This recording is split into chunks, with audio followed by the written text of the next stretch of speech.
প্রিয় সহকর্মীবৃন্দ, বলা হচ্ছে যে এই লাইসেন্সিং ব্যবস্থা উঠিয়ে দিলে সরকারের 400 কোটি টাকা ক্ষতি হবে ইত্যাদি ইত্যাদি। আমরা আপনাদের মাধ্যমে বাংলাদেশের মানুষকে আশ্বস্ত করতে চাই যে টেলিকম যেহেতু একটা ডিজিটাল খাত, এখানে উৎস এবং গন্তব্যে আমরা যদি সঠিক মনিটরিং ব্যবস্থা প্রবর্তন করি, যেটা বিটিআরসির বর্তমানে যে সক্ষমতা আছে, তাহলে এখান থেকে কোনো ধরনের কোনো রেভিনিউ লোকসান হবে না। বরং বর্তমানে একটি কল একটা অপারেটর থেকে অন্য অপারেটরে যাওয়ার জন্য যে 5 পয়সা নেওয়া হয়, আমরা এই 5 পয়সা বিটিআরসির জন্য বর্ধিত রাজস্ব হিসাবে আমরা আনতে পারবো। এতে করে সরকারের রাজস্ব কমবে না, বরং বাড়বে। এবং সেই অর্থ থেকে যদি বিটিআরসি চায়, তাহলে ইনসেন্টিভ দিয়ে এটা গ্রাহকের যে দাম কমানোর ক্ষেত্রে ভূমিকা রাখবে। এর বাইরে আপনারা দেখেছেন বাংলাদেশে বিভিন্ন দেশ থেকে অবৈধভাবে ইন্টারনেট ব্যান্ডউইথ কিনে আনা হচ্ছে এবং অবৈধভাবে বেচা বিক্রি করা হচ্ছে। আমরা একটা পলিসি করেছি যে ব্যান্ডউইথ ক্রয় বিক্রয়ের ক্ষেত্রে সরকারি যে সাবমেরিন কেবল, তার মাধ্যমে ন্যূনতম 50% ব্যান্ডউইথ কিনতে হবে। কারণ আমরা একচেটিয়াভাবে ভারত নির্ভর হয়ে যাচ্ছিলাম। বাংলাদেশের প্রায় মোট ইন্টারনেটের প্রায় 70% ভারত নির্ভর হয়ে গিয়েছিল। সেজন্য এই পলিসির সুফল আমরা পেয়েছি। আমরা যখন দায়িত্ব নিয়েছি, তখন বাংলাদেশের সাবমেরিন কেবল কোম্পানির সিমিউই 4 এবং 5-এর মাধ্যমে সর্বোচ্চ 2.7 টেরাবাইট আসছিল। আজকে আমরা যখন আপনাদের সাথে কথা বলছি, এই ক্যাপাসিটি 2.7 টেরাবাইটে 3.7 টেরাবাইটে উন্নীত হয়েছে এবং সম্প্রতি স্টারলিংক আরও 200 গিগ ইন্টারনেট কিনেছে, এর মাধ্যমে প্রায় 3.9 টেরাবাইটে উন্নীত হবে। অর্থাৎ আমরা যেই পলিসি আনছি, এই পলিসির মাধ্যমে রাষ্ট্রীয় প্রতিষ্ঠানগুলোর আয় বাড়ছে এবং এতে আমাদের বিদেশি যেই রেভিনিউ লিকেজ, এই লিকেজটা বন্ধ হচ্ছে। একইভাবে আপনারা জানেন যে IOF নামক একটা প্রতিষ্ঠান করা হয়েছিল, কনজোর্ডিয়াম করা হয়েছিল। এই কনজোর্ডিয়ামের মাধ্যমে প্রতিটি আন্তর্জাতিক কল আদান প্রদানের 10% কেটে নেওয়া হচ্ছিল এবং এই 10%-এর মাধ্যমে প্রায় 900 থেকে 1100 কোটি টাকা হাতিয়ে নেওয়া হয়েছে এবং এই টাকার 90% বেক্সিমকোর অ্যাকাউন্টে গিয়েছে মেনটেন্যান্স এবং আপগ্রেডেশনের নাম করে।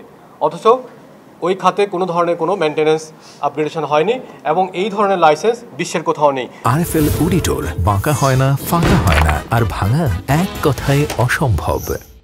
সেজন্য আমরা এই ধরনের লাইসেন্স ব্যবস্থা থেকে সরে এসে বাংলাদেশের টেলিকম লাইসেন্সকে একটি আধুনিকতম লাইসেন্স ব্যবস্থায় নিয়ে যেতে চাই এবং এই জন্য আমরা একটা ইনক্লুসিভ, যেখানে সবাই প্লে করতে পারবে, সবাই সবার দায়িত্ব এবং কর্তব্য জানবে। যে জন্য নতুন পলিসির শেষ দিকে আমরা বলেছি আমরা দুটো নতুন জিনিস ইনক্লুড করছি। একটা হচ্ছে লাইসেন্স অব্লিগেশন, অর্থাৎ যারা লাইসেন্স পাবে তাদেরকে তাদের লাইসেন্সের প্রথম, দ্বিতীয়, তৃতীয় বছরে তাদেরকে শুধুমাত্র শহরের কয়েকটা এলাকায় কাভারেজ দিয়ে তারা লাইসেন্স কন্টিনিউ করতে পারবে না। তাদেরকে বৈষম্যহীনভাবে গ্রামে এবং শহরে যেতে হবে, পাহাড়ে এবং সমতলে আসতে হবে, উপকূলে এবং মধ্যাঞ্চলে আসতে হবে। এবং যারা আমাদের বৈষম্যের শিকার, নিম্ন প্রান্তিক, যারা ডিসেবিলিটির শিকার, যারা ফিজিক্যালি এন্ডেঞ্জার্ড এবং যারা বিভিন্ন প্রাকৃতিক দুর্যোগ কবলিত, আমরা বলেছি সেবাগুলোকে এমনভাবে বিস্তৃত করতে হবে যাতে সবখানে সব সেবা সব সময় পৌঁছে। অর্থাৎ আমরা একদিকে বলছি লাইসেন্স নিয়ে সেটা ফেলে রাখা যাবে না, সেটা দিয়ে ব্যবসা করা যাবে না। অন্যদিকে আমরা বলছি এই লাইসেন্সের বিপরীতে যে সেবাটা, এই সেবাটা সমভাবে বাংলাদেশের সব মানুষের কাছে বিস্তৃত লাভ করতে হবে। দ্বিতীয় পর্যায়ে আমরা বলছি কোয়ালিটি অফ সার্ভিস।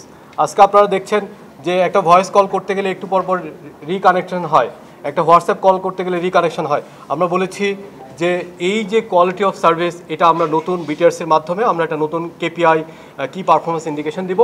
এই কেপিআইগুলো মানতে হবে। যদি এই কেপিআইগুলো না মানা হয়, তাহলে তাদেরকে শাস্তির আওতায় আনা হবে।